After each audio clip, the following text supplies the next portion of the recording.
أعوذ بالله من الشيطان الرجيم بسم الله الرحمن الرحيم बच्चों क्या सच क्लास 7th सब्जेक्ट क्या सच कश्मीरी टॉपिक क्या सा पढ़ो शुरुम यानी पेज नंबर 108 शुरुम लेसन क्या सा पढ़ो साने तारीखी कह हवाल ये हीमाल तो नगराय यह दलील हीमाल तो नगराय यह दलील छे गोड़ पंडित रत्नागर कशर इलमन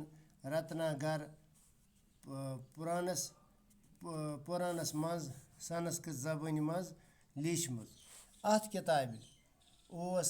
अल्लामा मुल्ला अहमदन बड़शाह सबन वक्त फारसी तर्जम कोर्मुत गोड़ रूद असल तो पत अमुक गोड़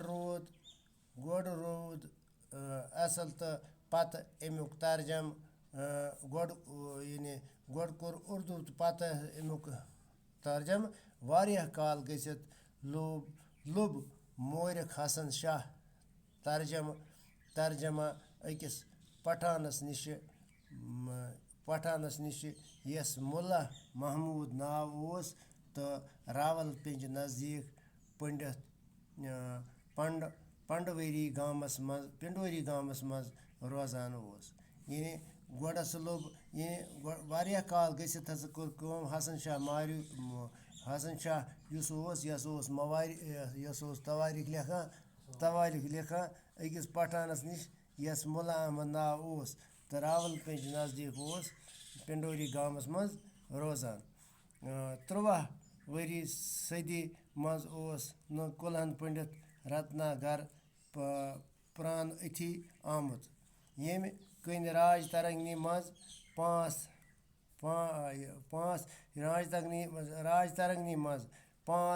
तरहन राजन हुंद तज़किर आमुत यमन 35 राजन मज अख राज बलदेव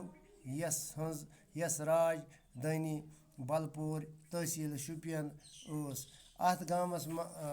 गामस हमसाय आज तह हीमाल तो नगराय संदिस नावस पे नाग यानी नगराय तलपा तालुक शहजाद तो हीमाल राज बलदेवन कूर यमन रले न अख अकिस